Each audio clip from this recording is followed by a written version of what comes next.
It's an ambush. Despite the glacial winds, Nafaz Gul must react quickly.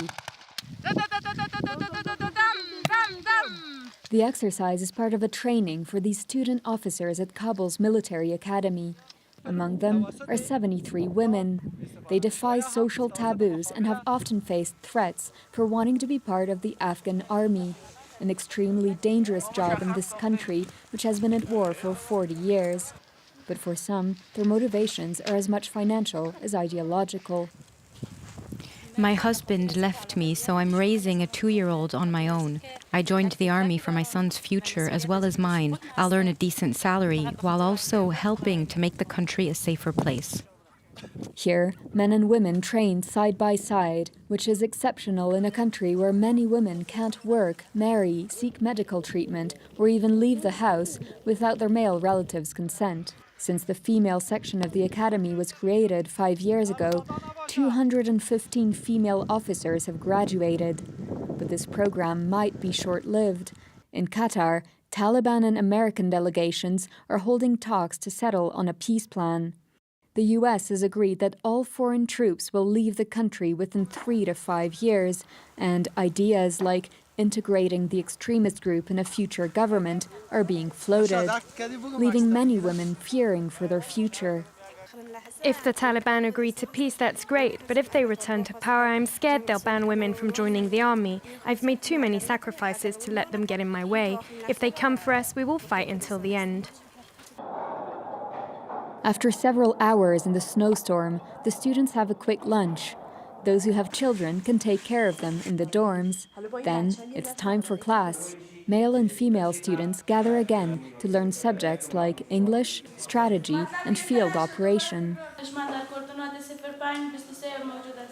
In the end, most women will only be given admin jobs in Kabul, but 20-year-old Zahra hopes to make it to a combat unit on the front line.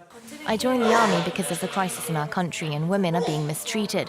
This is my way of trying to bring change. Our male colleagues treat us like their sisters. I've never had an unpleasant experience here. In a country where 80% of women are illiterate, the military academy offers a rare opportunity for its students. But Major Fatma Sadat, who runs the female section, says the many obstacles faced by women in civilian life impacts their achievements at the academy. Some girls have a high school diploma, but their education is still quite poor. Girls' education isn't a priority in some families. They have trouble writing and lag behind in class. Others hide the fact that they're married when they sign up. So if they have obligations at home or become pregnant, they can't keep up in the field activities.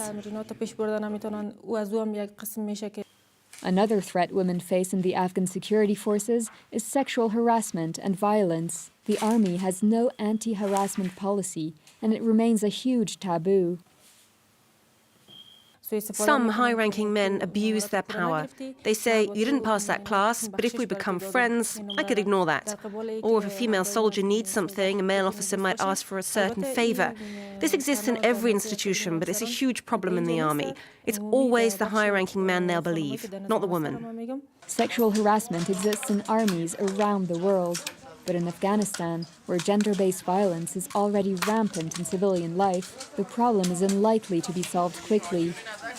Despite these hurdles, women represent 1.4% of Afghan security forces. A promising start, but whether or not that number will rise might very well depend on the Taliban.